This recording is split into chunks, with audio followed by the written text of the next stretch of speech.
Ladies and gentlemen, would you please rise for the playing of the Sibling Rivalry Baseball Podcast with your host, the 2023 IBWAA Podcast Host of the Year, Jana, and her big brother, Jack.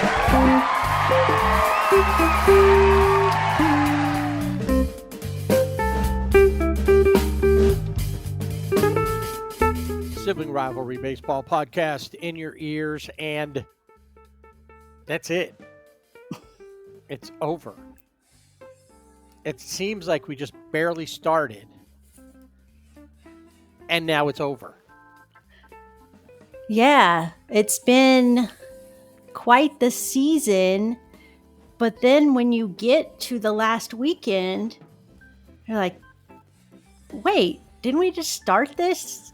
How has it been 161 or 162? Yeah. What are you talking about? Yeah. 162. Yeah, okay. And honestly, going into the weekend, it looked like it was going to be pretty incredible. And I would say it was somewhat anticlimactic. Yeah. We'll talk about that in a little bit. A couple of things that happened that we weren't sure how they were going to come out to be. We'll talk about how the playoffs all look in regards to the rest of the league. Of course, we'll always stop in to talk Dodgers and Angels. Looks like maybe a legend might not be making the playoff roster. So we'll talk about that. And one cool thing happened in Anaheim, or Anaheim adjacent. Yet another thing didn't. So we'll talk about that as well. Remember, you can find us on our social media, simply at Twitter and Blue Sky at Sibling Rivalry BB without the A. And on Facebook and Instagram at Sibling Rivalry BB with the A. And our website is siblingrivalrybb.com. One thing that gotta talk about here is that, well, don't forget, hit the Fanatics link and get all the cool October baseball or division champs, whatever your team got. I do like the October baseball t-shirts. Yeah, they look pretty cool. That one I liked. I didn't care too much about the division t-shirts, but the October baseball was pretty cool. All right. Last week, and as we are prone to do, we talk about one thing, say, oh yes, we're going to talk about this, and then forget about it. Yeah, we tease a lot. Yeah, and there's rarely does it pay off. Is there a payoff to that? No. But sometimes we remember, and so we get it done.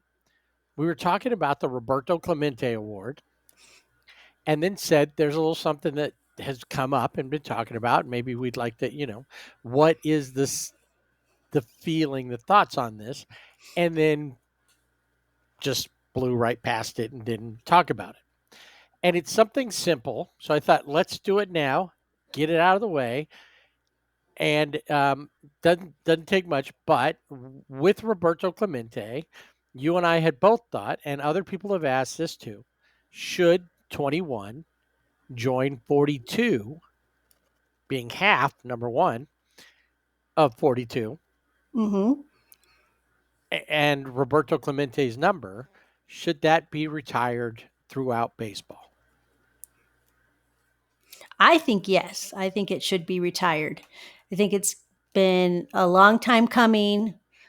Probably should have been done a long time ago, but I think it's time, especially with the award that's given. The Roberto Clemente Award is revered by all players. They all are, when they're nominated for that award, it means a lot to them.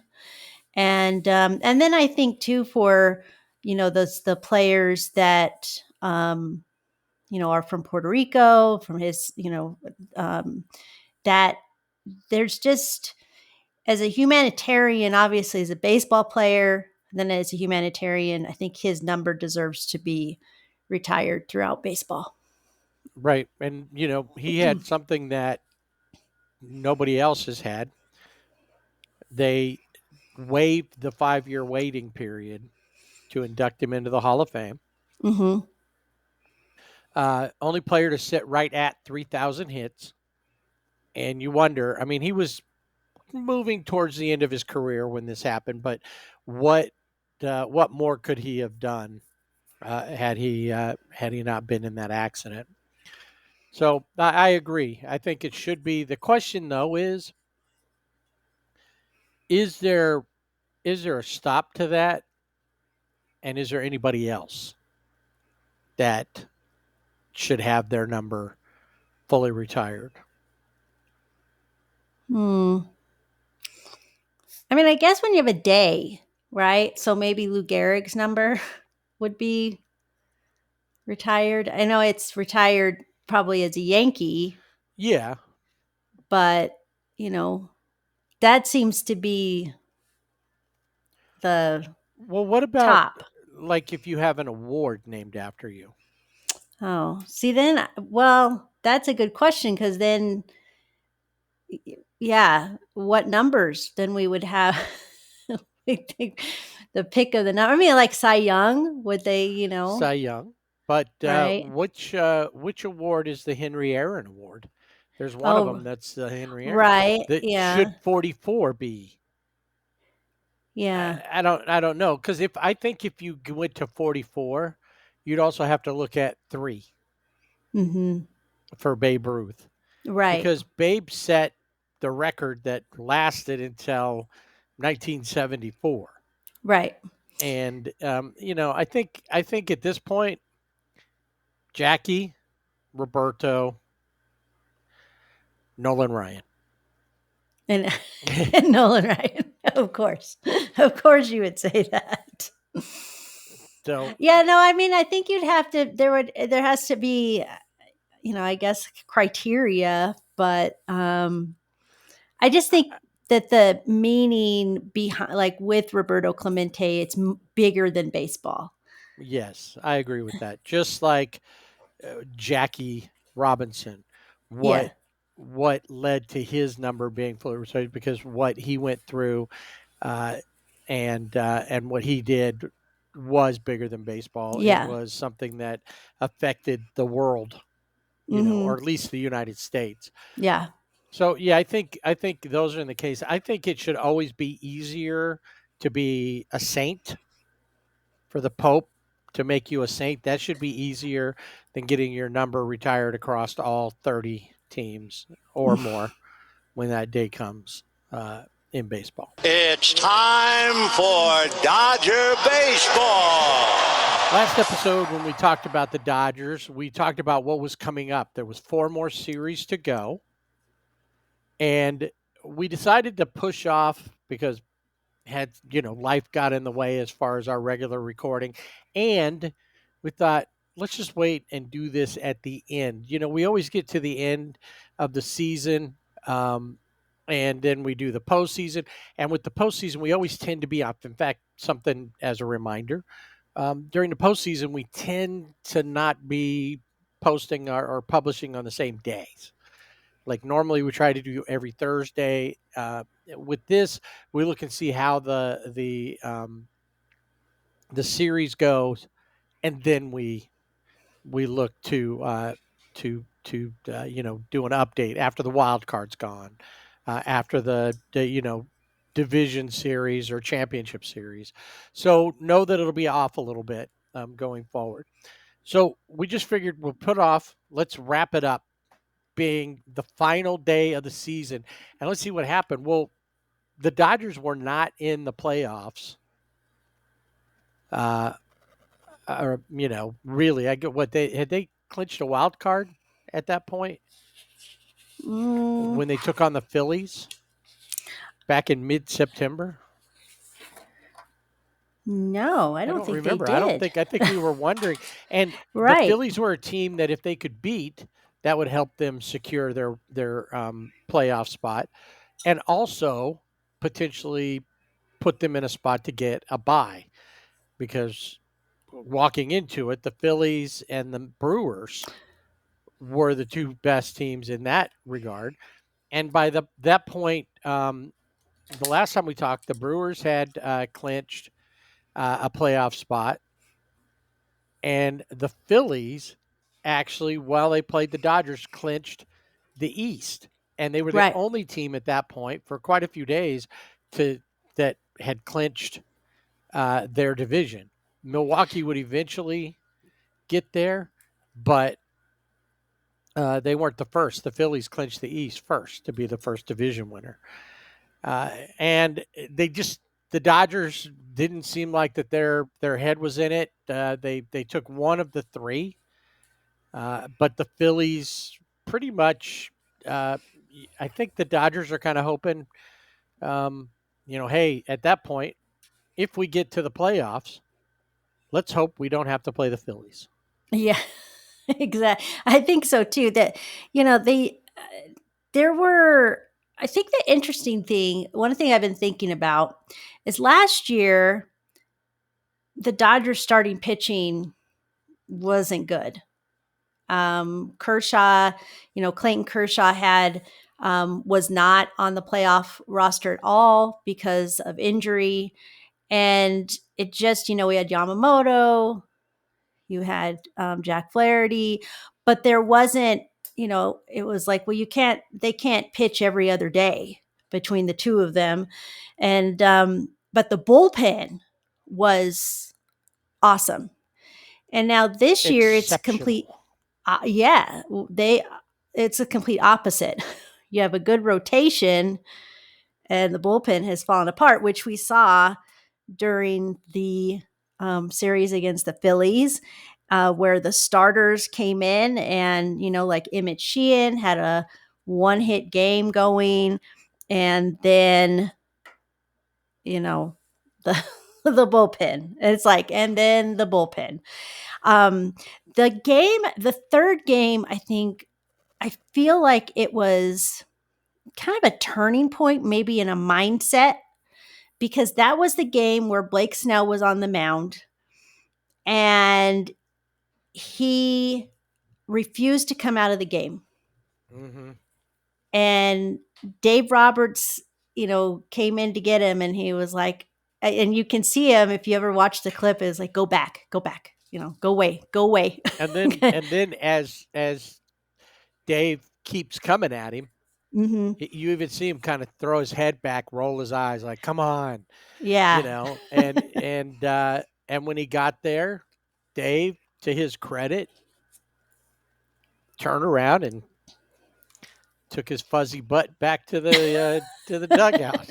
Yeah, and then he struck out Otto Kemp, and that really, I think, charged the crowd up. I was charged up. I think it was just a different mindset, and they won that game 5-0. Even after letting Tanner Scott pitch. Yes, they won that game. And what's interesting is Alex Vesia came in and didn't give up anything. And then Tanner Scott comes in and gives up a hit. Yeah. And walks somebody. Yeah. So I think there was a turning point in an attitude. And so they didn't look great against the Phillies. And so that was the first game they did go into innings.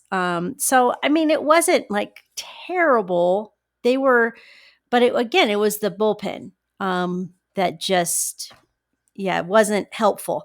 But then they played San Francisco, and San Francisco has always played tough against the Dodgers, and San Francisco was somewhat in the mix at this point. But the big story during the San Francisco series wasn't the series itself. It was the announcement that Clayton Kershaw is retiring after this season, after 18 years of being the wizard the Dodgers, the absolute GOAT. I already want to start making plans for 2031 to go to Cooper's town so we can go to the Hall of Fame induction ceremony for him, because I know he'll be first ballot.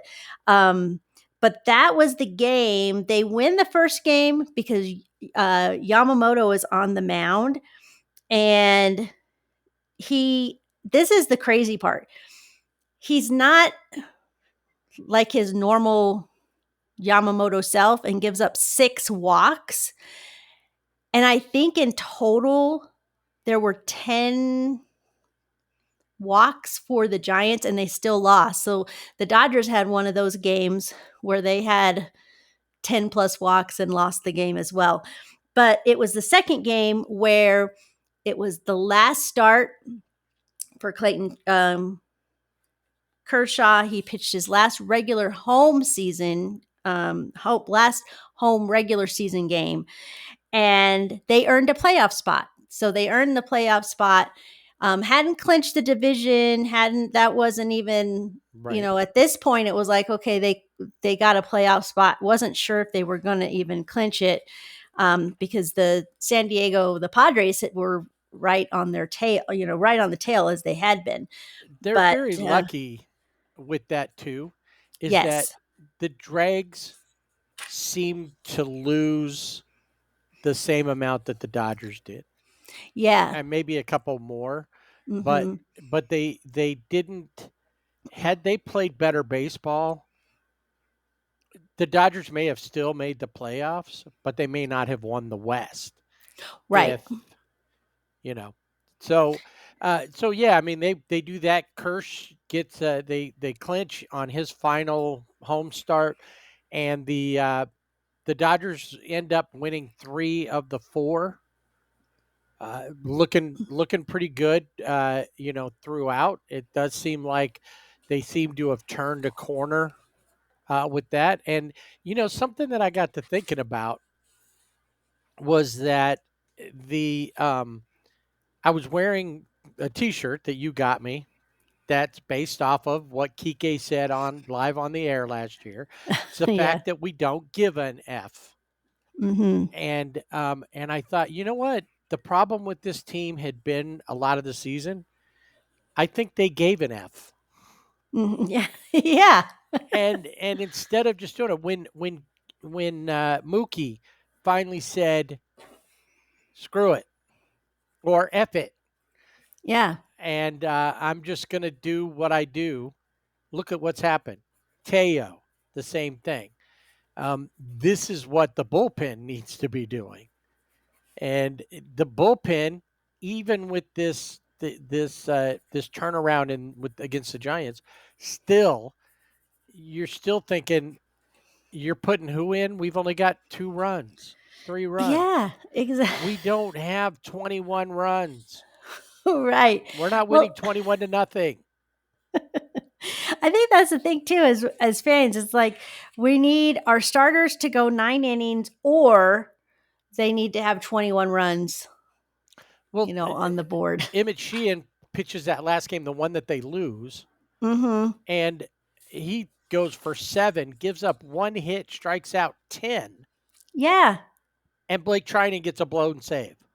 Yeah. So this is crazy. So the bullpen has had 96 meltdowns this season. So a meltdown is a relief appearance where a pitcher's performance significantly harms their team's chances of winning, as measured by a substantial drop in win probability added. So if you notice, if you look at MLB and you're just doing their game day, where and it'll say through the summary, so a team gets a run or they go ahead, that probability that they're going to win goes up, or that it goes down for the other team, whatever. So that's what it's measured by. The Dodgers have had 96 of these, and it is a franchise worst.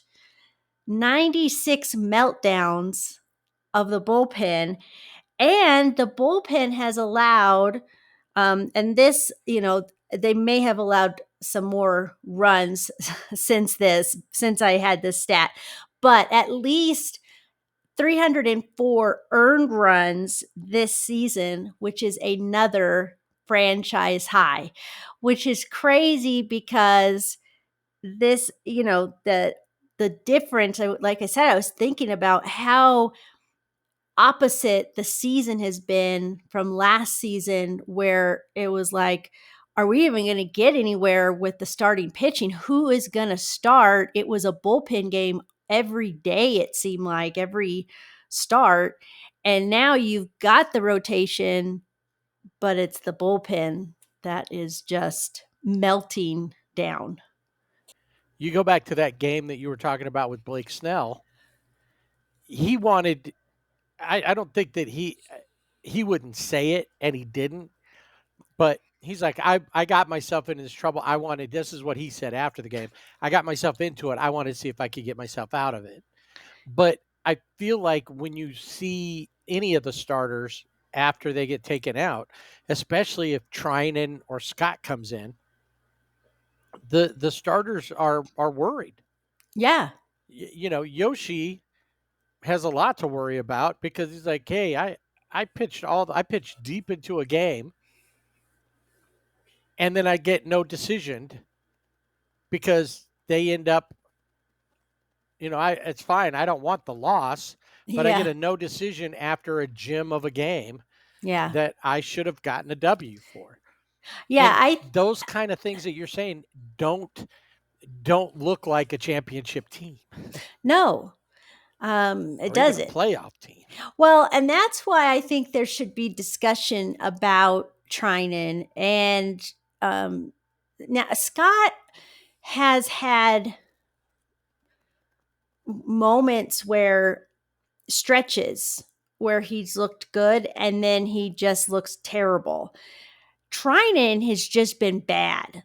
And every time he comes in, it's just, and he used to be good. I don't know what's going on. He was in that loss to San Francisco. He got the loss. He's 1-7, has had a over a 5, almost 6 ERA.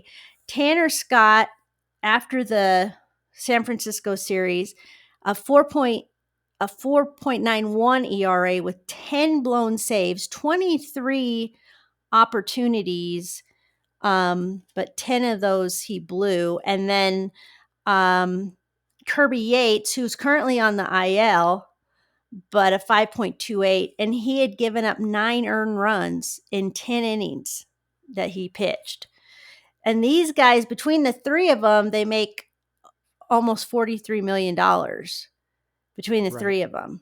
So, it's not worth it. Guess what, Andrew Friedman? You spent that money up front.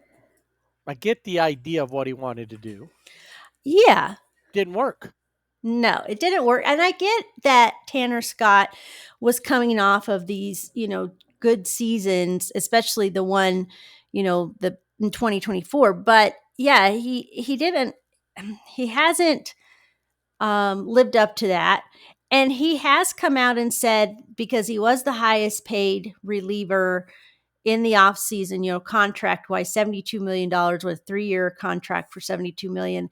And he said that put pressure on him because he, and I don't know, does it put pressure? Is he just saying that now to try to figure out? Deflect, or maybe it's this, something, maybe it's that. No, maybe I'm not doing this right. Maybe just stick with baseball hates me. I mean, I feel like, yeah, because there's sometimes where he comes out, like I said, and he has a clean inning. But then, Trinan, it's like it's a flu, baseball hates me flu, because those 3 all seem to have it. And the bullpen, it's kind of gone around the bullpen. Some of the guys got it maybe when they've recovered, but, Anthony Bondo has been one that's gotten better.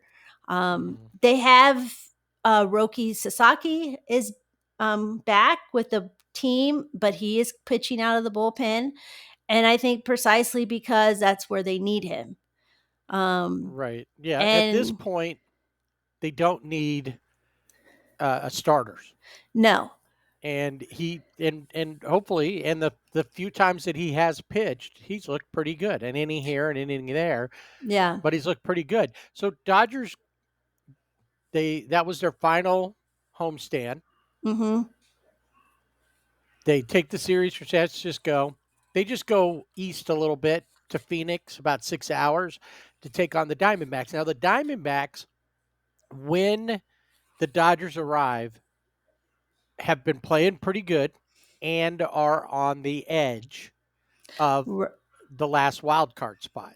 right, And if they can play well, they can play. They didn't really control their destiny, but they could play their way to a spot that if they did it right, and with some help from the Reds and the Mets and whoever they were playing, could get in.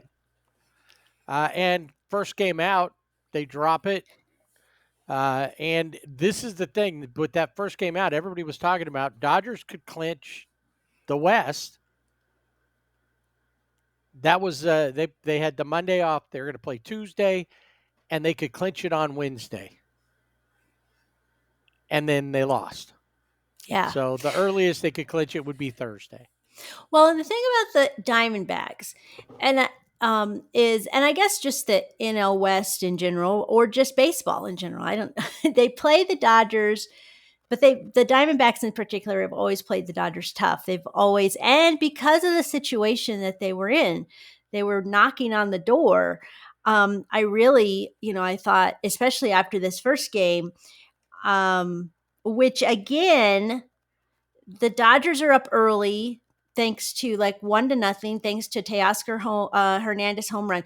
You have Shohei, who pitched 6 innings. That was the most innings that he had pitched all season. He gave up 5 hits, no runs, 8 strikeouts, no walks. And then,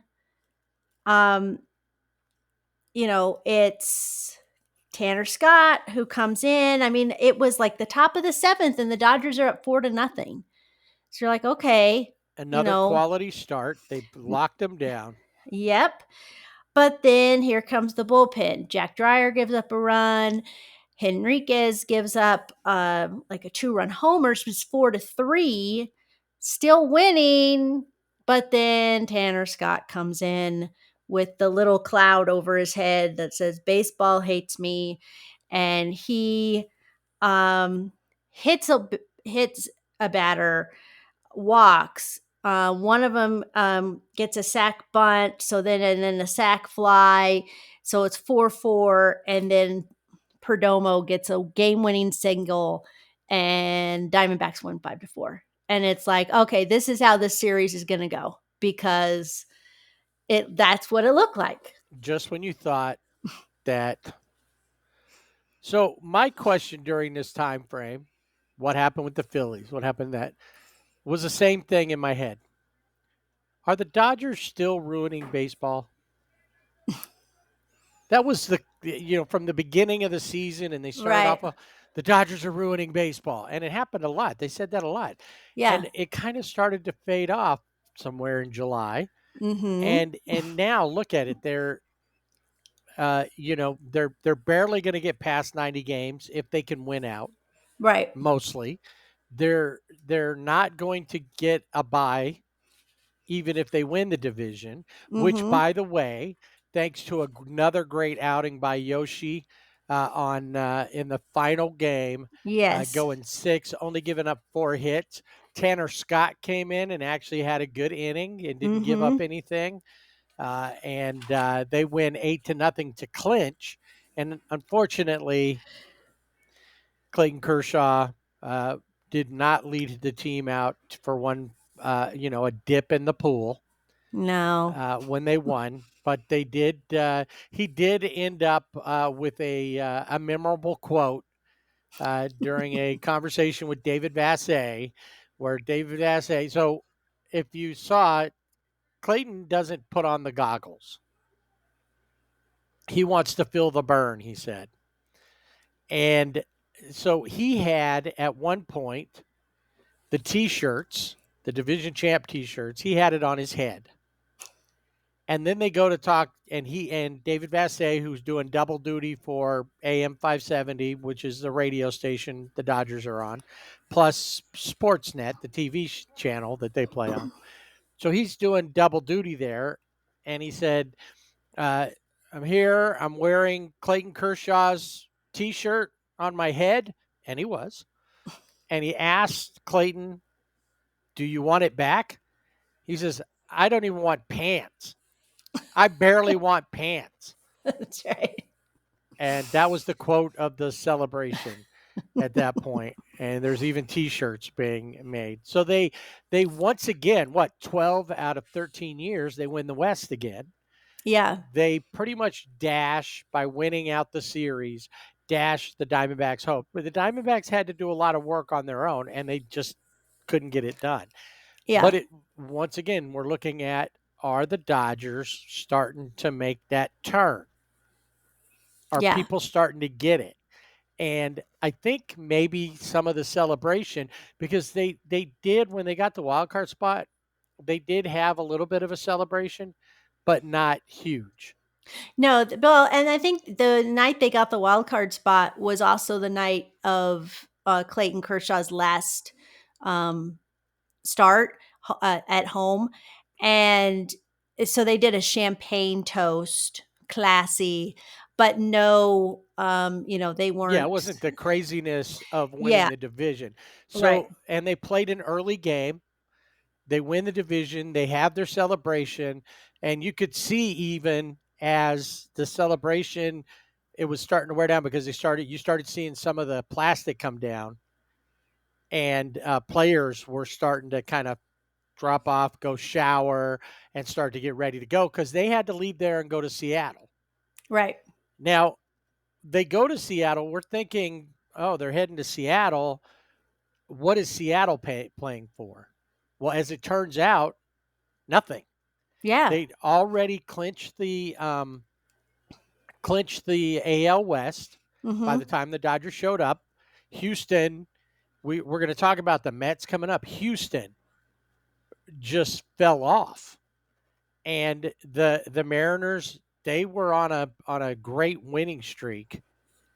Cal Raleigh ends up in the series with the Dodgers hitting his 60th home run. And I think that the Mariners fans, and even I, was like, hey, hit 63 so you have the record for the AL. Yeah. One more than, if you could hit one more than Judge did, maybe they won't be having this conversation about who should be the MVP. And I don't really think they should be having that conversation. I think he's it. But that's, So this series, I wouldn't say that the series was meaningless from a playoff and standing standpoint. The Mariners, even if they sweep the Dodgers in this last series, are not going to catch either the Yankees or the Blue Jays as far as the most wins. Right. So whoever comes out, because the Yankees and the Blue Jays have been tied. We'll talk about that coming up in Around Baseball, who ends up walking away with the East. But so they didn't really have to do that. They could rest players. They could, get some people some reps if they needed to, and the same with the Dodgers. The Dodgers could just set some people, and they did.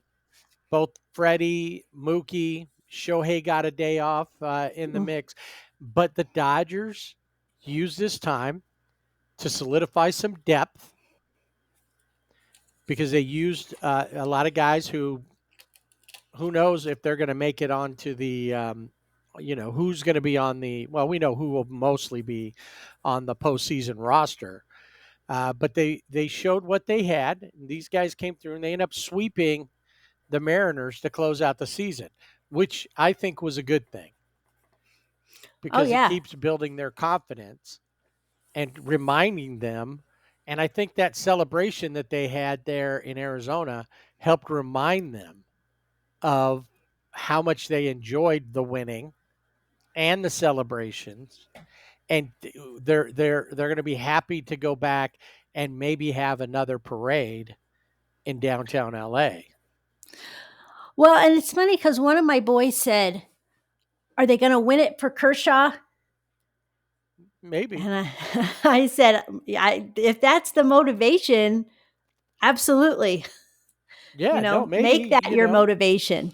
I think this series in Seattle was good. We also saw some fresh bullpen arms. You had Landon Knack came back and was coming out of the bullpen.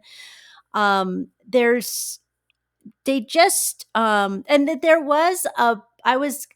was confused because I wasn't sure. I thought Emmett Sheehan was starting, and he did start, but it turned into a bullpen game, and that was by design. And then the night Tyler Glasnow pitched, he pitched 3 innings, and that was also by design. So they're working things out as they go along. And then the last game was Kershaw Day of the regular season, and a very cool moment. He pitched great and had 7 strikeouts, but What, he over got 5 1/3, right?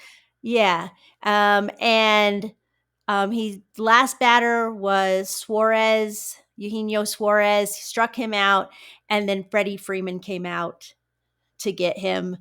And that was a really cool moment. Got me a little teary-eyed.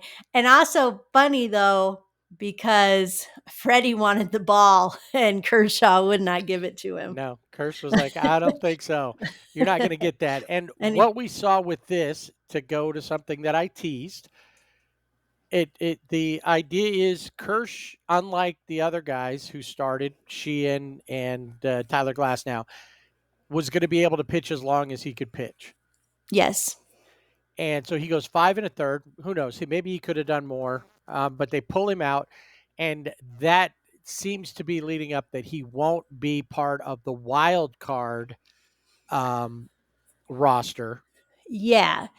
Which, and a lot of people are like, I think this is a huge mistake. I don't think so, because you want to save him.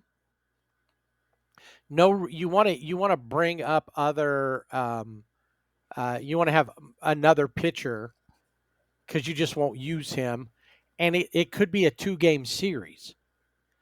One way or the other, it could only be a 2-game series. It may go 3, but that way, when you move on, because you want to think positively, when you move on to the division series, you can then add him back in as a bullpen piece or whatever you need, maybe even a spot starter if something happens.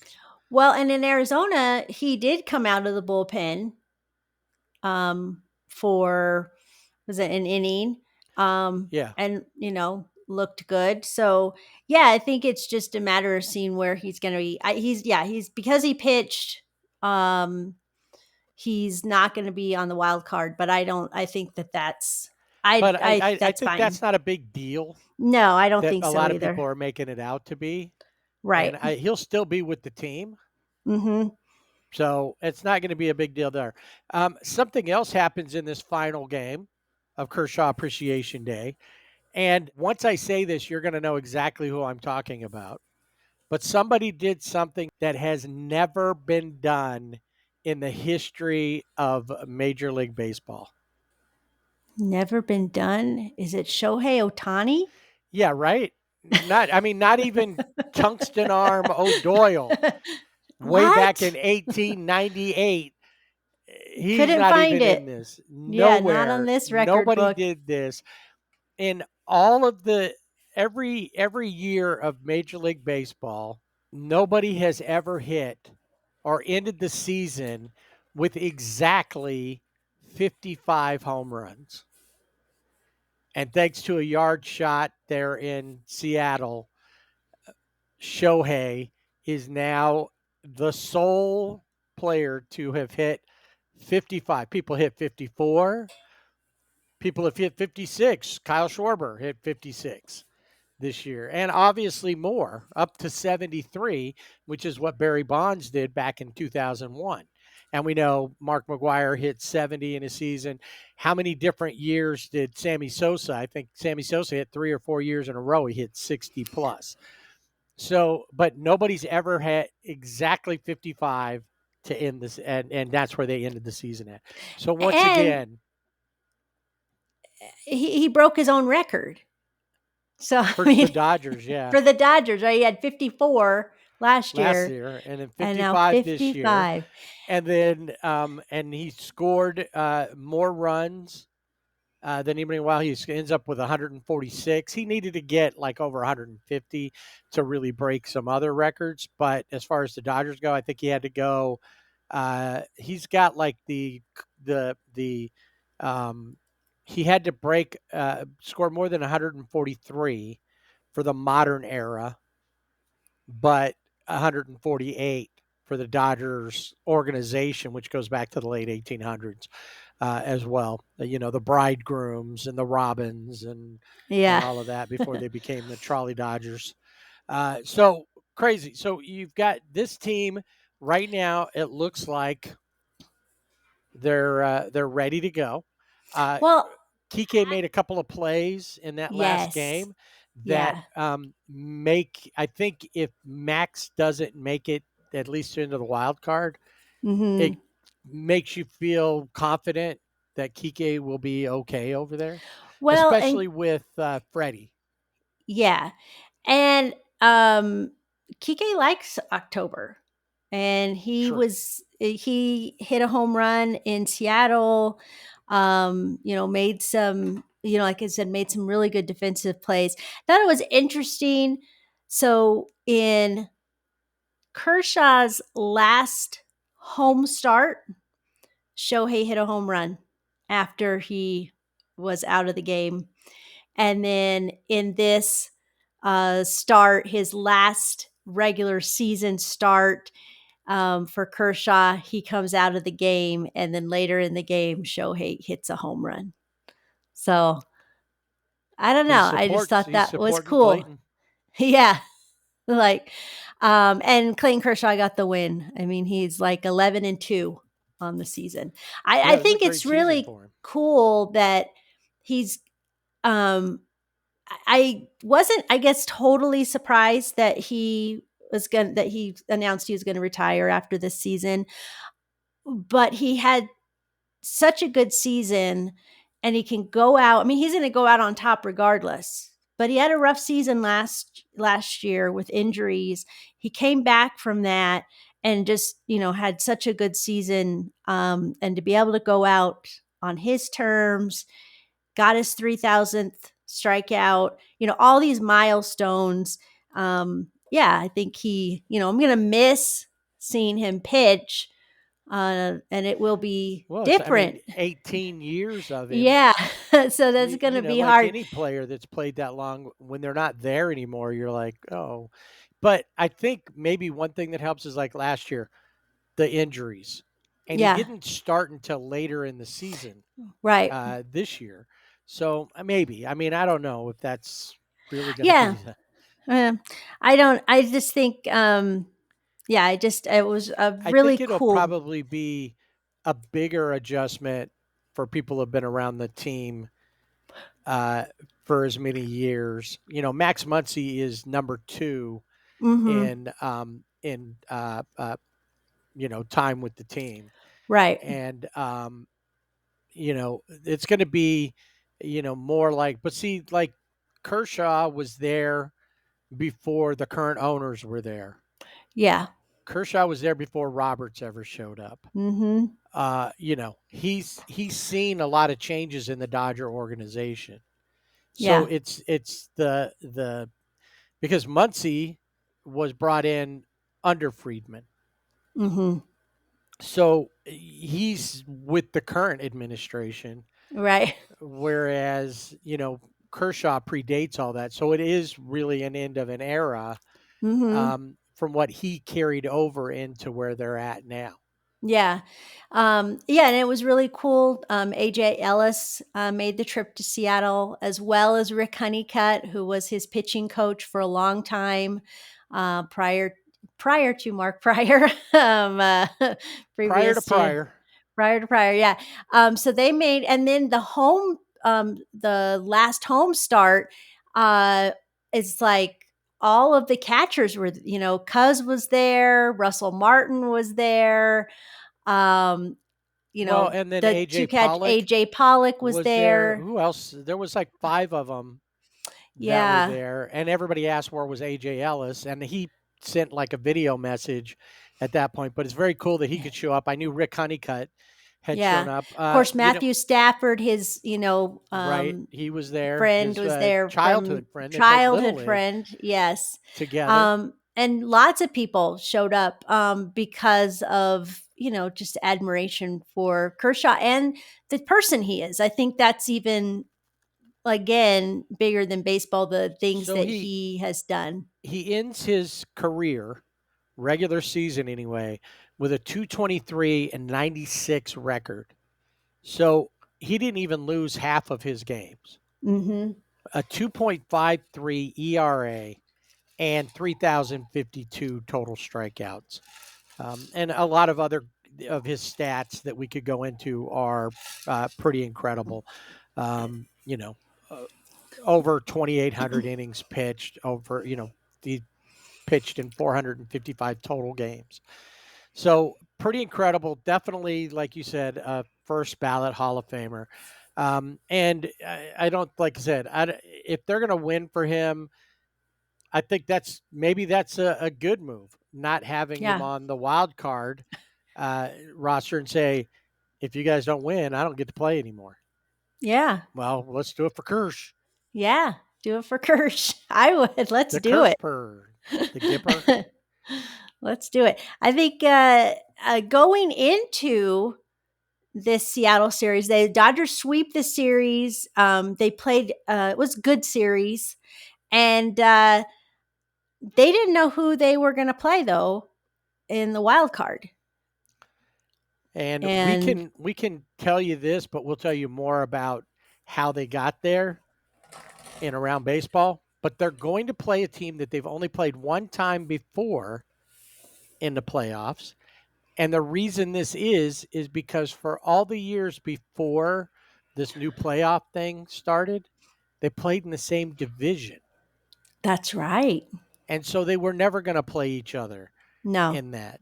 Because for years, for as long as I've been watching baseball, right when I was really young, so before I really was fully conscious of all the things that happened in baseball, there was, American League and National League. Whoever won the American League played whoever won the National League in the World Series. That was it. There was no playoffs unless there was a tiebreaker game. In 1969, they broke it into divisions, East and West. Well, in the West, it was the Dodgers, the Dregs, the Giants, Atlanta, Cincinnati, and Houston. Oh, There were right. 6 teams, and Houston. And then, of course, once they did the realignment and that, and that's why Cincinnati, you fought by playing those teams. You weren't going to play them in a playoff unless you tied, and then you'd have a 1-game playoff. So now that doesn't work that way. And the Dodgers having to play a wild card series, they're the number 3 being the lowest seeded of the division winners, are going to play Cincinnati, who just got in at the end. And like I said, we'll talk about that coming up. So that starts up this coming Tuesday. No telling who's going to start yet, although the word is Blake Snell will probably be game 1 starter. Yoshi probably for game 2, and then Tyler Glass now if they need him for a game 3. Well, and I've also heard maybe for the Shohei. game 3, Shohei. Yes. Yeah, I heard that too. So we'll see how that goes. Do you have now that everything's up? Do you have for this time frame a player of the week? Weeks?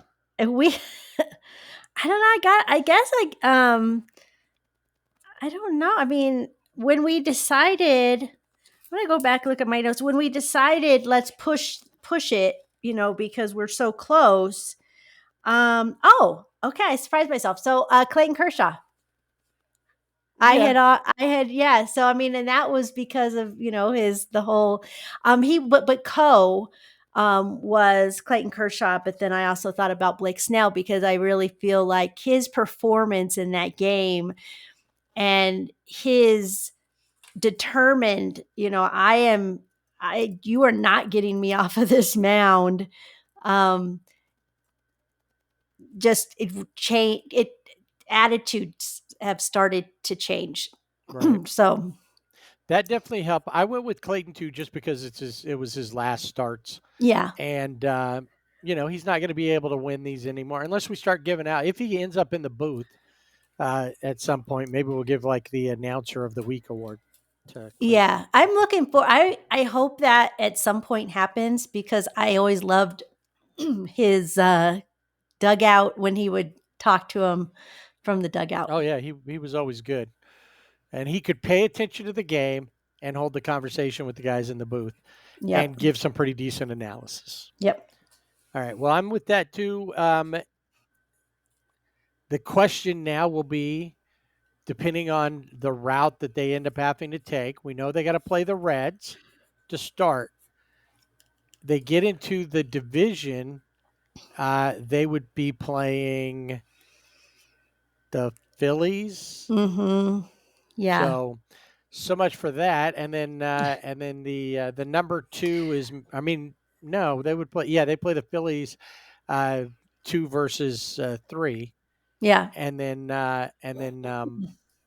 Milwaukee, who is the number 1 seed in the National League, would get the winner of the Padres and the Cubs. Right. Yeah. So. Well, and I know there was some talk early, like, oh, the Phillies, you don't want to be on that side, but they recently played the Phillies, and I think they could use that to their advantage. Because it wasn't that those games were like the Phillies didn't blow them out, but there were mistakes, and most of them were from the bullpen. So I think if you look at that series and say, okay, these are the things we could have done better, it goes down to the bullpen and the guy, they just need to be able, and I think that could work to their advantage in that situation.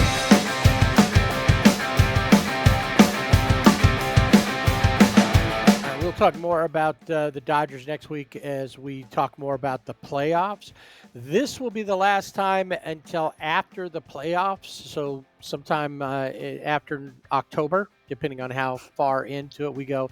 This will be our last time we talk about the Angels for a few episodes, simply because they're not in it. Surprise, surprise. But I want to start off with something that it was another tough season, and there's a lot of things we can talk about with that, and good, bad, indifferent. Let's start off with the biggest thing, and needs to be celebrated, is the Angels. We talked about went off to the Angels went off to they went to Seattle. We know they got swept in Seattle, and then they went to Milwaukee. And basically, same thing happened in Milwaukee. They got swept there. I think the first 2 games, they scored 6 total runs in 3 games. The first 2 games, Milwaukee scored 9 each time, and then in the final game, they scored 5. Mm-hmm. And the Angels really didn't do anything. The only thing that they did during that series was get me excited about potentially them breaking the team strikeout record for the season.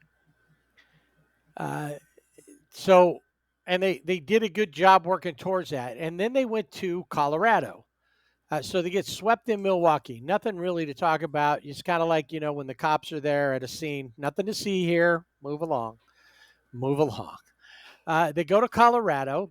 So this is a team that also on the season finished only behind them. The Angels had the most strikeouts on the season as a team. The Rockies were second. And the Angels show up and, they score 6 runs in the first game, but the Rockies score 7. And, everybody's like, well, how could you lose to the worst team? You're not the worst team. But that's not really it. The Rockies and the Angels record looked better, but they weren't that much better of a team. In fact, in some ways, they were worse than last year. And a lot of that didn't happen until the last half of the season. And like I said, we'll get into that later. But what did happen that we need to celebrate is that the Angels do go on to win one of the games, and that would be the middle game of the set. And in that game, it finally happened. Finally, we've been waiting for this moment. And it happened. 400. Mike Trout finally broke that. After going for 20-plus games of nothing, he hit .399. And then hits not just a shot that just barely goes over the wall. No, he hits it almost 500 feet there in Colorado to get to number 400, and celebrated by all of his teammates, and a great ovation by the fans in Colorado. Very cool thing happened. The guy who got the ball was, now I will say this, he wasn't as cool as the kid who caught Judge's milestone home run. Right. But it was pretty cool. A lot of times they start asking for money, season tickets. They kind of do this. This guy only asked, he did ask for a signed bat or two. Yeah. Which he got. But he asked if he could play catch with Mike Trout. Yeah. I thought that was very cool. Mike went out and played catch with him for a little while there on the field. Without a glove. Because he said, does anybody have a glove? And nobody gave him one. So he didn't have a glove. He played without. The guy had his glove. Yeah. And so they did that. So he got 400 back and for hardly anything, and something that he would do anyway. Yeah. Going out and playing catch with that guy on the field that's not out of character. Right. For Mike Trout. Yeah, and you could tell when the guy asked him, like, hey, can we, and he kind of, was like not sure how to ask him. And then he's like, can we play catch? And yeah, absolutely. So that's the cool thing about, Mike Trout is, just the type of person that he is, again, kind of a bigger than baseball type of thing. Absolutely. He's the kind of guy that you do want to try to build your fan base with. Mm-hmm. And they said, he doesn't have enough. He doesn't have the outward character. Remember all that? Yes. And that Manfred, said that. And then they wanted like more Bryce Harper stuff. And you know what Bryce Harper found? It's better to be the humble player. Just go out and do my job and not, So, another guy who had a great season for the Angels, Taylor Ward. And Taylor Ward in the one game in the next series. So the Rockies end up winning that series 2-1. The highlight being number 400. The Angels come home for their final homestand. They take 1 of 3 from Kansas City. Now, by the time that they're playing, I think on the first game, Kansas City was kind of on the peripheral maybe they had a chance, maybe not. But by the time that the game was over, it was over because everybody else was winning, and Kansas Yeah. City was eliminated from there. The Angels do win one, and in that game, Taylor Ward has a home run. He ends up on the season with 36, ends up one behind Joe Adele, who will end the season with 37, and but he does get 103 total RBIs. Joe, because of those days off with the vertigo stuff, misses 100, by a couple. So I just want to go back to Mike Trout real quick because Okay. I think it was really cool. He hit 400, but he is the third player to reach 400 where he hit exactly 200 at home and 200 right. on the road. He joins Fred McGriff and Jason Giambi for doing that. And he's the 59th player all time to reach 400 home runs. And he's the 20th player to hit each of his first 400 with one team. And he's the second player. I thought this one was interesting. The second player to hit number 400 versus the Rockies. Do you know who the first player No. is? Ken Griffey Jr. Of course. Junior. The kid. I just thought that was interesting. Which is that funny he had, because the kid, and if you look, Mike Trout is like kid is his right, nickname. yeah, and they have been in commercials together. Right. So it's like the Kevin Bacon, 6 degrees of separation. No, they don't have that much separation though. No, there's 1 degree of separation. So 1 degree. I just thought it was really cool though that he had exactly, when I saw that, I was like, that's really awesome. 200 and 200.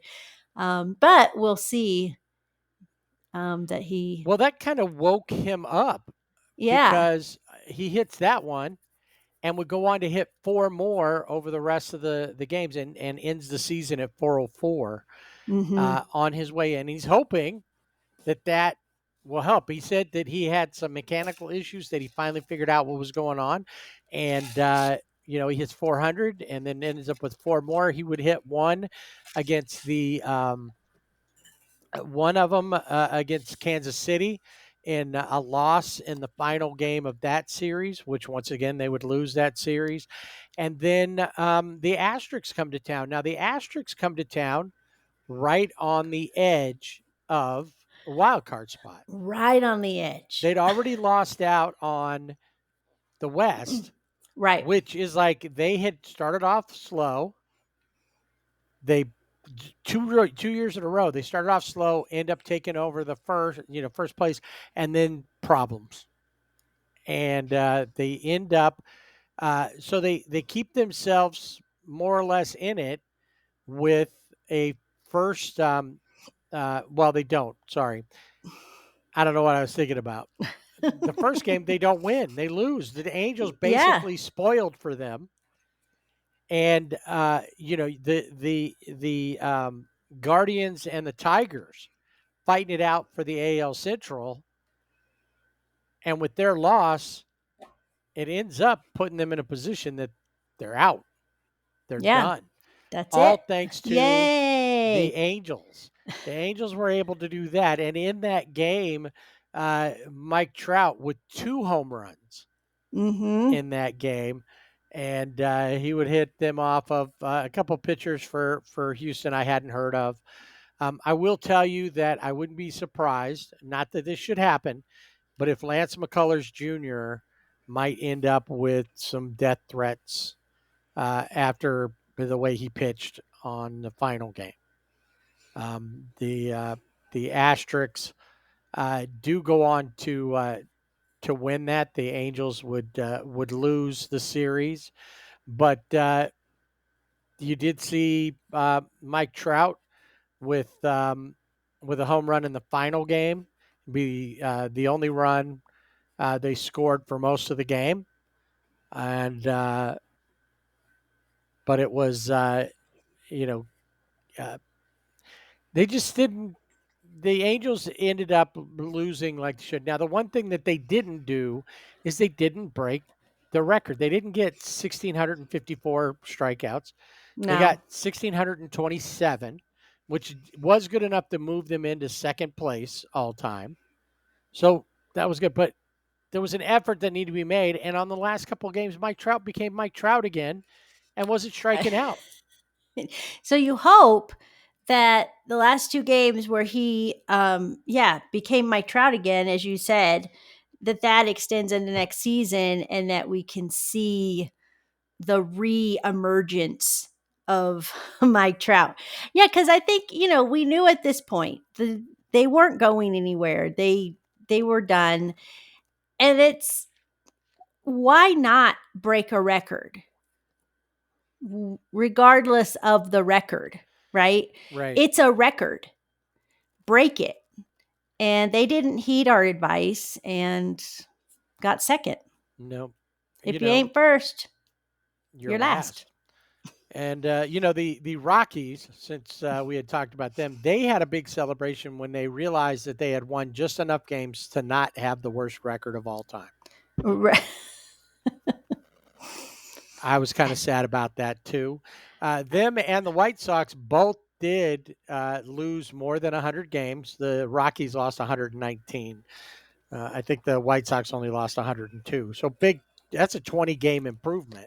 Yeah. Right there. And then the Angels improved by 9 games. They lost 99 last year. But when you look at their overall numbers, you really say, wow, you're lucky that you got 72 wins and only 90 losses. Yeah. Because they had the worst run differential. It was just, it was a sad season. And if you look, one of the differences that you could see changes happening under Wash. Yes. And it wasn't fully realized yet, but you could see what was happening there. And under Ray Montgomery, it didn't happen. And we'll talk more about that in the future, what, things that were going on as far as what's going to happen in the season, because we don't know. We won't know. They usually the day after. So, like, Sunday's the end. Monday, they have a press conference, and they kind of do like that out processing kind of, season ending. Well, hot it's going to be a wash. whole week. Yeah. And maybe that's because Artie's not sure if what he's going to do, or are they going to pick up Wash's option year? Is Perry going to get, even though he has another year, is he going to get the other year? We'll talk about all of that in the future. I don't know about you. I'm going to go with Mike Trout as my my player of the week. He's also my player of the week. And really, not because, obviously because he hit 400, but one of the big reasons I picked him is because he played catch with the fan. Yeah. I just thought that was really cool. But then again, it's really nice, it's a little too late, but it's nice to see him playing the Mike Trout we know. Well, his numbers for the last 20 at bats or something like that over this last couple of weeks have been, he hit over 300, like 333. All of the numbers that you saw, OPS high, and you were like, okay, those are the numbers we expect from him. Mm-hmm. That's not what he ended with, but those are the numbers that we expect from him. Yes.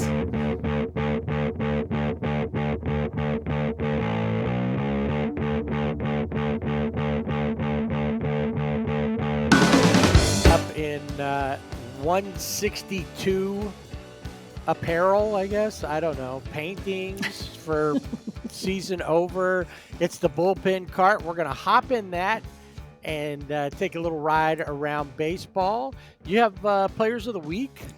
I do. I have players of the week. For the American League from Tampa Bay, Yandy Diaz was the player of the week.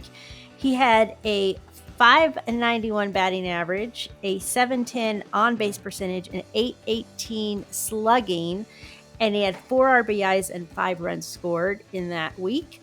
And then Matt Olson of Atlanta, 400 batting average, 8 extra base hits, and 10 RBIs. So Atlanta had a really good last week there, with the exception of the loss of Ozzie Albies, which is the end of the season. But and I don't know, is he just out and coming back fine next season, or is he having surgery? Or I think he should be back next season. He broke the hamate bone in his that's right. Yeah, it hand. shouldn't So be, like Mike Trout did. Mike Trout did it, and he was done. Yeah. So for we'll a know. while. Well, and the cool thing with Atlanta is Charlie Morton was released and by the Orioles. Where was he from? Yeah, the Orioles. And Atlanta picked him up, and he pitched his last game. He's retiring, and he pitched his last game with the Braves. So that's very cool. And Spencer Strider actually moved his locker down so that Charlie Morton could have his old locker. Oh, that's cool. So those are those nice things that happen. But yeah, Charlie Morton back in Atlanta, making his final start there. So yeah, very cool there. And they did, like I said, come around. I would expect that if they're healthy next year, they'll be back into the playoff. Yeah, I think for Atlanta, I mean, Ozzie Albies had injuries, but then Ronald Acuna Jr., he had injuries at the beginning of the season, because he had that surgery in the offseason. He came back, but he was not 100%. So, I think this is the first time in since 2017, or it's been a long time since they haven't been somewhere in the postseason. Kind of like Houston. Yeah. Last time 2016. 2016. So Houston obviously didn't make it. We mentioned that. They were eliminated. They have both the Tigers and the Guardians to thank for that. So we go into this last weekend of the season, and we have a few open things. Pretty much spots have been taken. Mm-hmm. We knew the Brewers were on the edge of getting the number 1 seed and having the best record in MLB. So if they go to the World Series, they will have home field advantage throughout. Right. And then we pretty much knew in the National League the Phillies were going to be, it was going to be 1 or 2, but we figured the Phillies were 2, they were 1, and we knew that the Dodgers going into this weekend were going to be the 3 seed. They weren't gonna pass them up because he just didn't have enough wins. Yeah. Even with the sweep, they weren't going to do it. I think the Dodgers wins this year. I mean, when's the last time that they've had, the not 100 wins? Right. Yeah. And we've talked about that before. Do you need 106 wins? No. 93. Yeah, is that'll all work. It took, and that got you in there. So at that point, it was like, and even before the last game of the season, we already knew that the Cubs and the Padres would be playing each other. Mm-hmm. There was only one thing that was left in the National League, was who was going to get that last spot. And it came down to, honestly, didn't even think about the Reds for a while, and they started playing good. And as we were watching them over the last couple of series, they played Pittsburgh. You're thinking, okay, that shouldn't be a problem. But then they're going to play Milwaukee. Mm-hmm. That could be a problem. Could be a problem. And they lost a couple, especially one to Paul Skeens, who is your ERA leader on the year with a 1.97 ERA. Pretty incredible. Sub 2 ERA on the season. And you're like, okay, what's going to happen? And the Reds, what they needed to do for themselves was just win. And not worry about the Mets because they held the tiebreaker. So as long as they were winning out, even if the Mets won out, they would have them. But the Mets, they're long. What was it I heard today? Or I heard their announcers at the end of the game when they lost to the Marlins was the 3.5-month slow moving meltdown is over. Mm-hmm.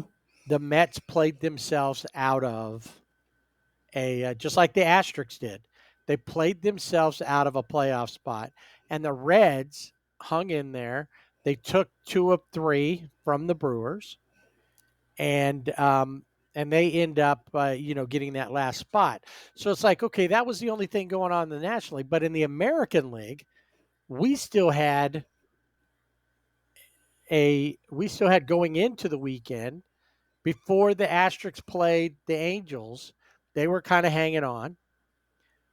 The Tigers and the Guardians tied up, and the Guardians had the AL Central at that point. And we'll get to them in a second because they had the tiebreaker with the Tigers. Right. But all it was going to take was for the Guardians to lose a couple to the Rangers, and for the Tigers to lose a couple or the Tigers to lose a couple to them or get swept by Boston, which the Tigers end up losing to Boston, and Boston confirms their spot as a wild card. Right. So those spots are getting, it's like who's getting it? Now if Houston wins, it's the last wild card spot is up for grabs, and then whoever wins more games between the Guardians or the Tigers wins the Central. It could end up that Houston stays in there and one of those guys is out. But when the Asterix lose, both at the Tigers and the Guardians clinch a playoff spot. So we're going into the final game of the season with 2 divisions yet to be decided.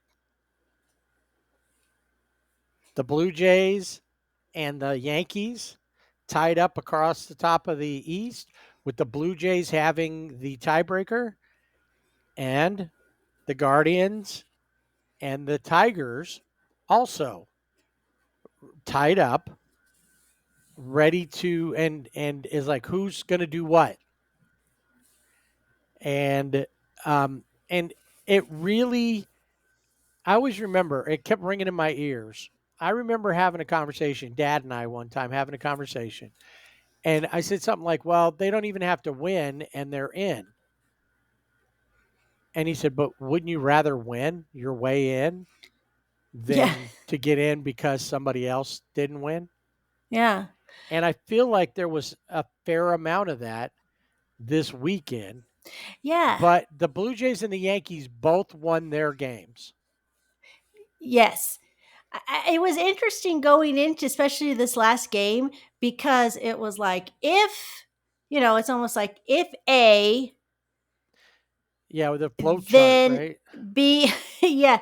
Or if yes and no and all that, because it was like, if this team wins, in order for them to clinch, then this team needs to win or this team needs to lose. Right. And it was several of them. And it was like, it hurt your brain, because even watching the scoreboard, you're like, okay, now looking at the Mets, and they were playing Miami, and Miami def was a huge spoiler for the Mets.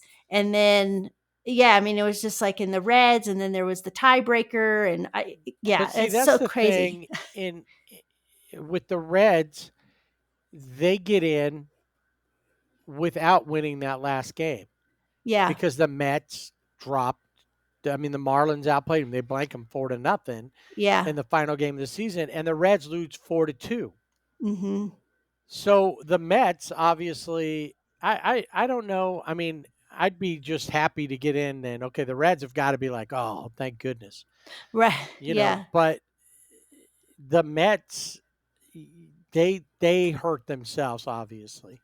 Yeah, they hurt themselves where they just, I think they have like a record of where after the 8th inning, like they had no comeback wins. No, they were like 0-67 or something like Yeah. that on any game that if they were losing past the 8th inning, they didn't come back. And they were the Yeah. only team that happened to. You can't win a lot of games. They completely fell apart. At one point they had the best record in baseball. Yeah, the best record. And this is the thing I think is going to be talked about on New York sports for, especially for Mets fans, is the payroll that the Mets have, obviously with Juan Soto and Steve Cohen coming in and saying within X 3 to amount of 5 years, yes, we're going to be, in the World Series. And that has not happened. And now Pete Alonso will be a free agent next he's season. opting out. He's opting out. And I think he's tired. I'm done. I'm done with this. Yeah, he said he liked playing there. Nothing against fans or any of that stuff. No. But there was just what happens to that team that they go from that. And once again, looking at the Dodgers, the Mets had high expectations. You just spent $700 plus on a player, no deferred money. He's how is it that that you didn't make even the playoffs? Yeah. So that's huge. The big story, I think, though, is when it comes to their collapse. The bigger story is Cleveland. Yes. Cleveland is they make a comeback on a season where at one point it looked like they were just out. And in fact, just a couple of weeks ago when we were looking at the playoffs, it seemed like a lot of teams were pretty much locked in. And I think I even went through, here's the standings. And I didn't really say, well, unless this happens, this will happen, because it didn't seem reasonable. It didn't seem probable that like the Reds would get in there. It didn't seem probable that Houston would fall completely out. Yeah. I was hoping for the Mets to fall completely out, but I didn't expect it to happen. Not as spectacular, right? Right. I mean, Houston, I think they had issues with, I think their biggest problem this year is injuries. I mean, Josh Hader, Luis Garcia. I mean, there's just lots of injuries. I think that kind of hurt them. And I think a jinx. They got Carlos Correa back, and they just jinxed it. Things fell apart from there. Yeah, it was. And I heard, and I don't know if it was somebody just clickbaiting or not, but that there's an expectation that AJ Hinch will get an extension in Detroit. Mm-hmm. Probably well deserved. I mean, Detroit kind of some guy, I think I sent it to you, I don't remember who he was, called the Tigers a fraud. Yeah. But the Tigers played pretty well, but they said that if AJ Hinch does not get extended, the Asterix might be calling to see if he wants to come back. Oh. And I think they're getting ready to what is the they've got to deal with Hefty for next season instead of being Daikin. Stadium's going to be Hefty Stadium. Hefty. Paint the outside like a trash can. Ooh, that would be so perfect. I would love it. See if they can get back to their winning, cheating ways. Yeah, Astros 2.0. I think the biggest, and again, you never, I mean, the Guardians have done this in the past, right? Where they just come out of nowhere, but not like this.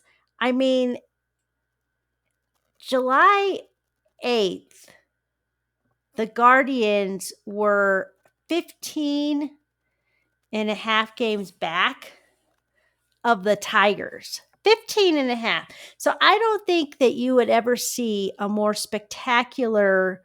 I mean, the Mets obviously are in the running here, but the Tigers for all season that's it from the beginning.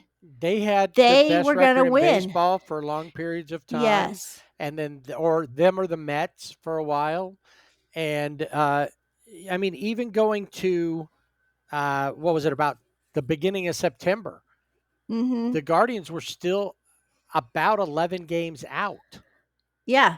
And then and this is the one thing we talked about. It doesn't take much. And I think this was something that always set in the back of my mind with the Angels when they were kind of playing close to 500. It doesn't take much to go on a tear.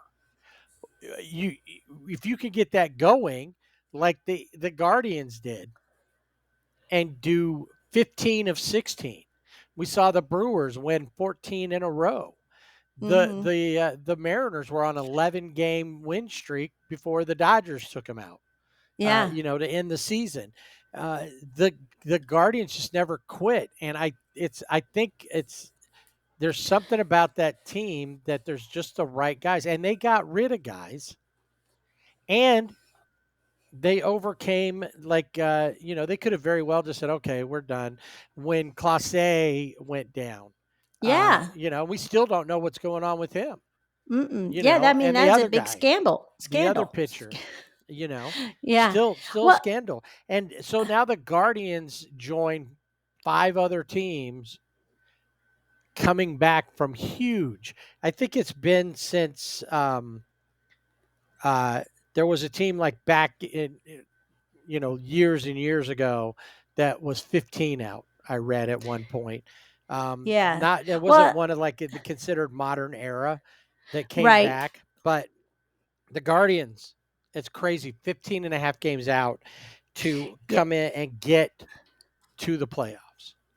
Yeah. I mean, their September 20 wins in 30 games. They just made a surge in, it's like you think of like storms on the ocean, and that was them, and they were just rolling over everybody. And this is the largest comeback in MLB history, and since the modern era, like 1920. So, or at least 1920, and they helped end the Astros. So, the Angels played the spoiler there, but also the Guardians helped there. So we could all thank them for that.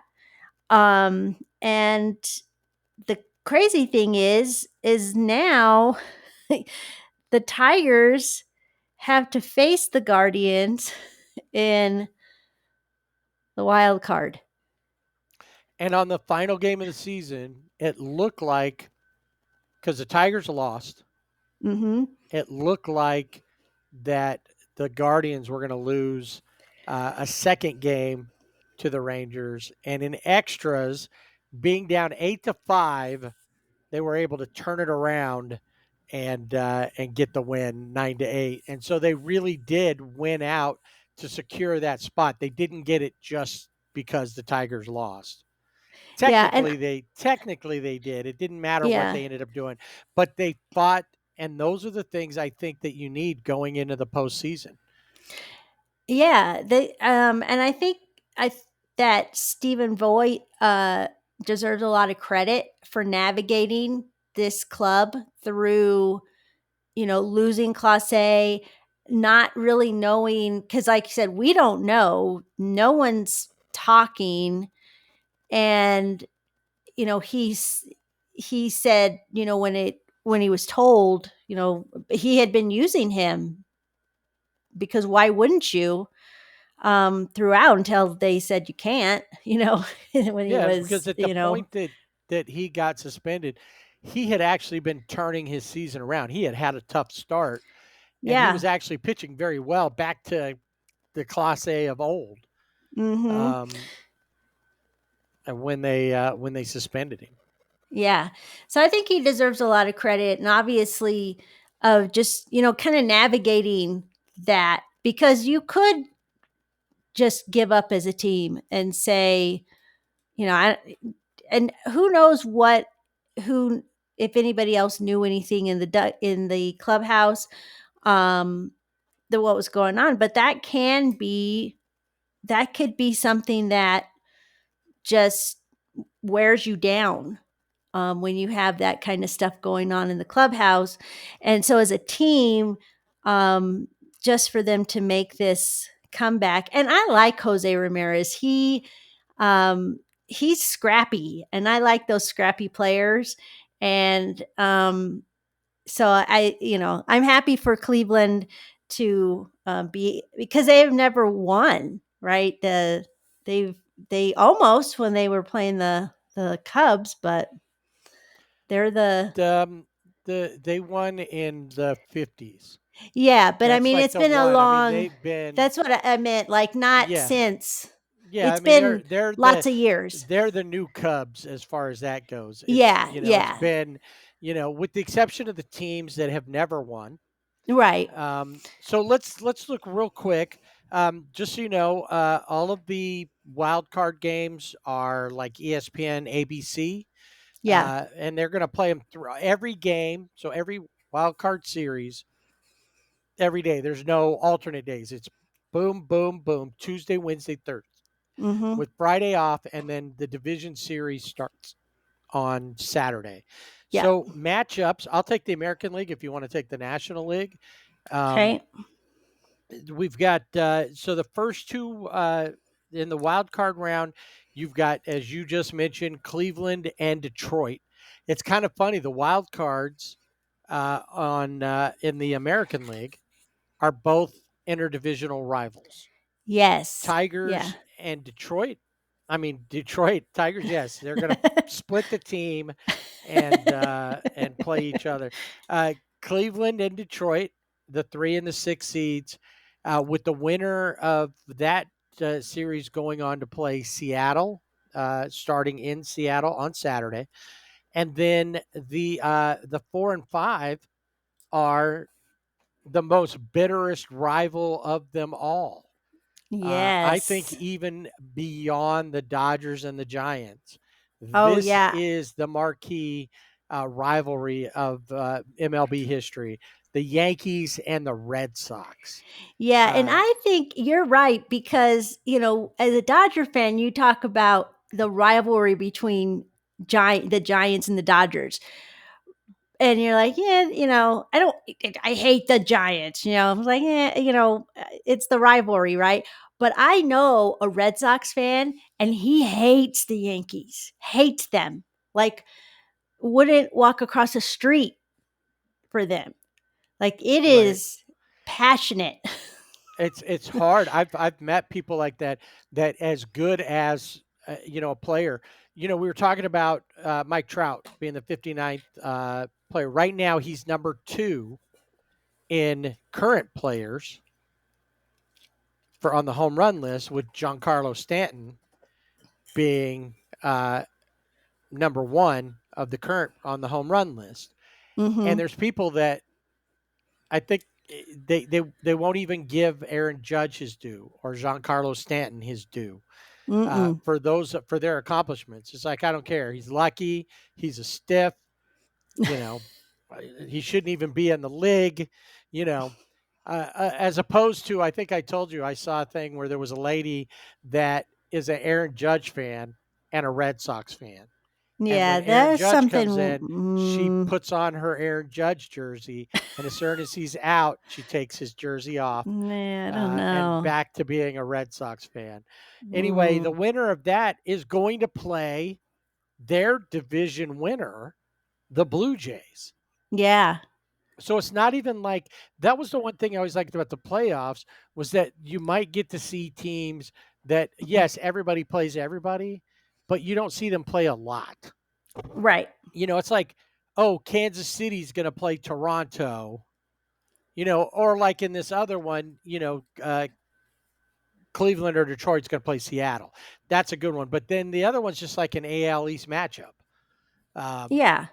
Anyway, and then the winners of the Blue Jays and whoever in Seattle will move on to the championship series, and then of course to the World Series, where they'll take on whoever comes out of the National League, right? Yeah. So National League Wild Card Series, you have the Dodgers, the number 3 seed, who will be playing the Reds at home in LA. And the winner of those games will play the Phillies. And then you have the number 4 seed, the Chicago Cubs, playing the number 5 seed in the San Diego Padres, playing in Chicago. And that series, whoever wins that series will go on to play the Brewers. And then from there, who will win the NLCS and then to the World Series for those. So, but I think, this could be a conversation too, where are there too many teams? I mean, we can talk about this later, but the season after postseason, are there too many teams in the postseason that you get those kind of matchups where you get the 3 top teams in the East and they're all playing, or you get, that's why I liked, as a kid, it was the teams, the teams that we didn't have the interleague play, obviously. Now we have the interleague play. But sometimes, I get why they do the interleague play, but I think sometimes we get away from seeing a real postseason matchup of a team you've never faced. You've never played that team because they're the top of their division and it's the 2 best teams. Whereas now it's like, okay, by this point, Boston and the Yankees have played how many games have they played over the season? They played like 13. 13, right? And now they're going to play another, 50, potentially up to 15. Up to, and then they could potentially play up to 18 total against the Blue Jays. Right. And then the same things with Detroit and Cleveland and, in the Central. But so that's where I think there is, talk of, are there too many teams? I think yes, that there are, but we can talk about that after the postseason in another episode. I have a couple of thoughts about that, because I was thinking about things that we talk about, how the game is changing, things that are going to happen. And we'll talk about something that was announced, because we can't let it wait in a minute. But so starting on Tuesday, and this will be the same schedule each day. First game out with a 1:00 Eastern time start will be Detroit in Cleveland, followed by the Dregs versus the Cubs at Wrigley. The Red Sox in the Bronx taking on the Yankees, and then Cincinnati will be at Dodger Stadium, and that will be the last game of the 4 each of the 3 nights, or 2 nights, depending on what happens. Because it could just be a 2-day series, depending on what happens. All of these are good matchups, so we'll see. The questions will be things like Kyle Tucker with the Cubs. Is he back? Is he able to play? Or is he going to have to sit this out working towards? I think, too, if you look at Cleveland and Detroit, how will Detroit approach this series? Because they're not the laughing stock, but they had a huge collapse. And how do you come back from that? And could they make it up, I guess? I don't know if this is going to have an effect on him, but I didn't mention this, but in one of the last series, not the final series, but the series before, the Tigers and the Guardians played in the final 6. That was the first 3. Tarek Skubal ends up hitting David Fry and ending his season. Yeah. Obviously not intentionally. And No, if and you you could saw tell. Tarek Skubal was like just about melted down on the mound. He dropped his glove, Mhm. his hat off. He was distraught over that. Mhm. David Fry ends up, having some broken, and dislocated, uh, fractures or whatever in his Yeah. orbital bones and that stuff.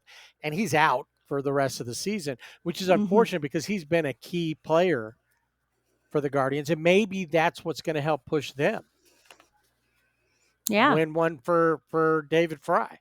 Um, will that play into that will that play into Tarek Skubal and his pitching against the team that he had that issue with? And if Yeah. David Fry's there, maybe I would set David Fry right in his eye line if Right. All Skubal's going to bandaged pitch. up or whatever. I don't know Yeah, what he right. looks like, I don't but know who's pitching in for either team yet. I haven't seen that. Haven't seen if it's been uh, announced. yeah, I would Skubal's pitching expect. game one. Oh, okay. Cleveland has not announced anything, so Skubal will be matching up with them. Which, yeah, you got it. You got to send out your best out there. Well, yeah. There's no time to mess around. What did Ollie Marmol say when he denied Michael Bush of the Cubs a chance at the cycle? I'm out here trying to win games. I'm not here for your amusement. That's right. So, and I guess that's what you want in a manager. You want somebody every game, doesn't matter if it's the first game or the last game. That's it. I love it. I'm not here for your amusement. Right. All right. Real quick, I don't know if you looked, but for the most part, the wheels are shut down. We're going to start rehabbing and all that because for next season, most of the guys that are on there, have headed home for their rehabs, and whatever. Is there anybody that stands out to you that it could have an effect on their team going into the playoffs? So Alex Cobb for Detroit his season is over. He's having hip resurfacing surgery. So Wow, what is that? hip resurfacing. That seems and I guess really he didn't have his season, but it's a surgical procedure that preserves more of the patient's own hip bone compared to having a replacement. Hip replacement. Alex Cobb, I mentioned him because he is with Detroit, but his season wasn't great. So I don't know that he necessarily would have played a role. No, but his team maybe he would have, though. You never know. Yeah. Will Smith has a small hairline fracture in his hand. So not sure if he is on the IL, as we mentioned before, where he will end up. Don't expect to see him on the wild card roster at all. And Right. really with Dalton Rushing and then Ben Rorvit. Rorvit, yeah. Yeah, that when you say it, you're like, is that right? Did I say it? Yeah, every time. You Yeah. question yourself. I think they're in good hands with those two. And then Milwaukee's Brandon Woodruff has a moderate lat strain. And the Blue Jays had put Ty France on the 10-day IL with the left oblique inflammation. So that, you never know about those obliques. And then Chris Bassett with lower back inflammation.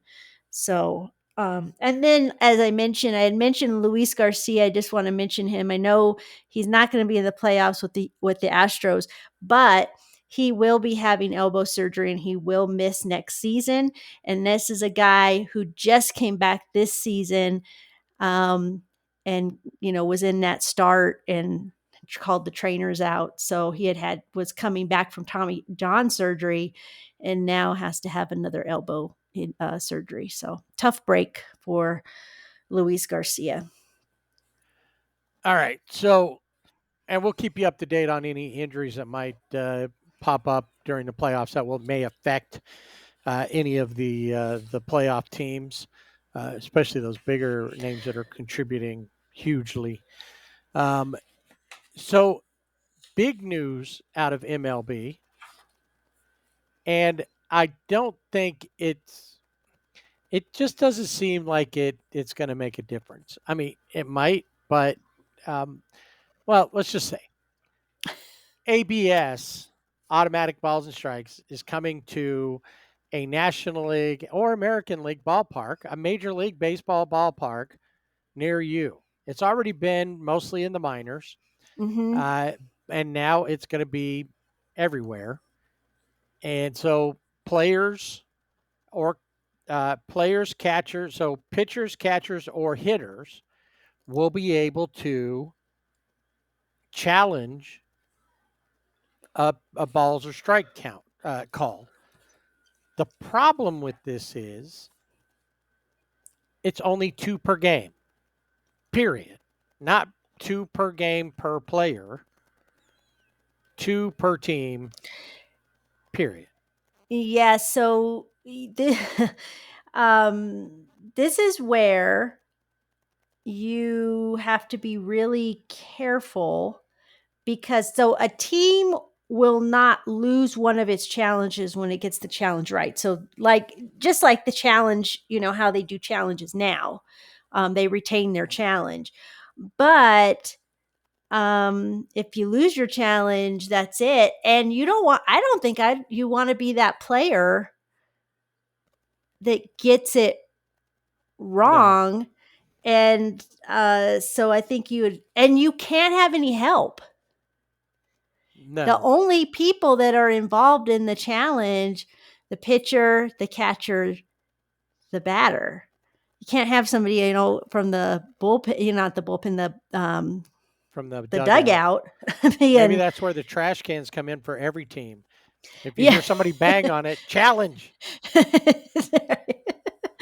Yeah, I mean, you have to be directly involved. Managers can't issue a challenge, and players are forbidden from receiving any help from others in issuing the challenge. And the request has to be immediate. So, with the challenges now that the managers get, like in the game with the Dodgers, this is good. Dalton Rushing was right on it. Was Seattle player had hit it and they called it a fair ball, but it was actually foul. And Dalton Rushing was like, headphones. And they give him 30 seconds or not even that. It's like 3 or 4 or 10 seconds. I mean, it's really seconds, quick. Yeah. 30 seconds would be too long, but like 10 seconds, for them to say, yes, go. Yeah, whatever. This is immediate. So now in spring training, they played 288 games with ABS. There was an average of 4.1 challenges. The calls were overturned 52.2%, and challenges added 13.8 seconds on average to the game. So not a lot. Catchers had the best success at overturning calls, 56% of the time. Hitters, 50%. Pitchers, 40%. So yeah, it just goes to show that they're not the best judge of their own pitches necessarily. No, yeah. But only 2 per game is not going to, because you look at the umpire scorecards. There's a couple of different groups that put those out on Twitter or on social media, and you can see they're only getting 91% of the calls right in a game.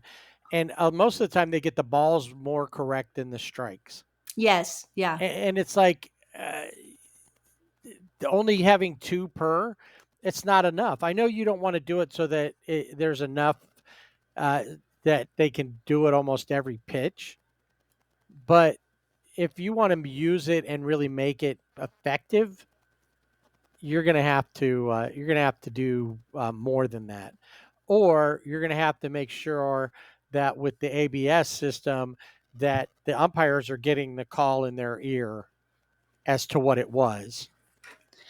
Yeah, I mean, I think if you I don't. Yeah, I mean, I've watched AAA ball, and the umpire has like an earbud in their ear, and so they are told, it's strike ball. I have not seen very many challenges at the AAA level, not very many at all, and it didn't.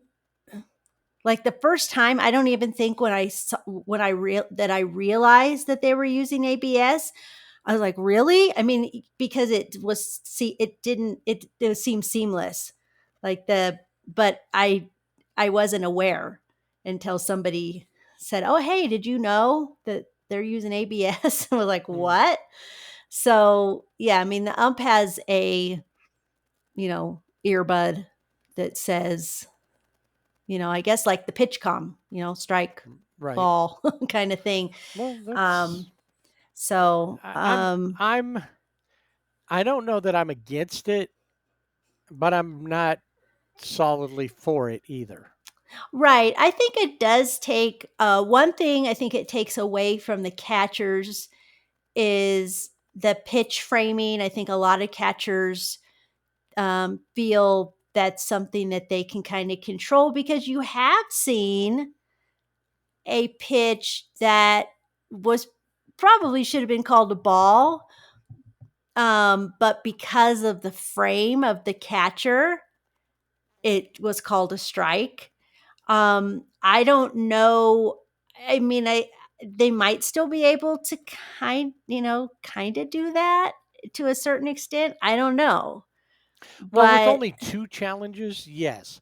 But the thing yeah. is there's times like there was a show, and this obviously was a little league thing, but the kid caught the ball way outside and then had to move his whole arm over, Yeah. and they still called it a strike. And it's like, come on, Yeah, that's the crazy. but the question will be, will the big league umpires, um, how are they going to take this? And Well, you, I think we kind of know. So, um, 3 of the 4 players voted in favor of this, and there was one player who was like, "No, I don't want this." The other players, I think, that voted for it, were like, "It's going to happen anyway. Like it's inevitable. We saw it during spring training. It's going to happen." Um, Now, so there's 4 players on this board. There's 1 umpire. Now they're voting, obviously, to represent their union or their group. The umpires did not vote in favor of this. oh No right, I did hear surprise. that. Yeah.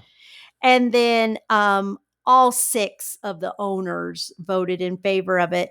23 of the 30 teams voted in favor of ABS. So, yeah, I don't know. In extra innings, you get another challenge if you don't have any challenges left. But I don't know how it'll play out. In the games I've seen in the minor leagues, didn't seem to make that much of a difference. I mean, I guess watching the game, but it will be interesting to see how, because they're not going to be able, in spring training, I think they kind of just, challenge to challenge it to a certain extent. And now they cannot do that. So it'll be interesting to see how it all ends up.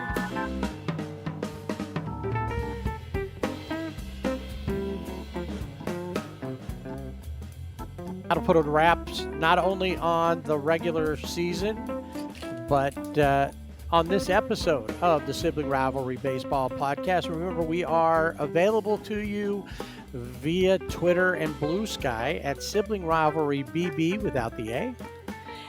And on Facebook and Instagram at Sibling Rivalry BB with the A. Check out the website, siblingrivalrybb.com, and the Fanatics link. Go buy yourself some postseason gear. Root on your favorite team or pick a favorite team and root them on. It's always fun. So still some great baseball. October baseball is like no other baseball. And I'm sure we're going to see some excitement in these wild card series. And then as it goes, but the wild card series with 4 games, it's going to be baseball overload. It's like the first weekend, actually that first Thursday and Friday of the NCAA tournament. Yes. Where there's like 20 games a day.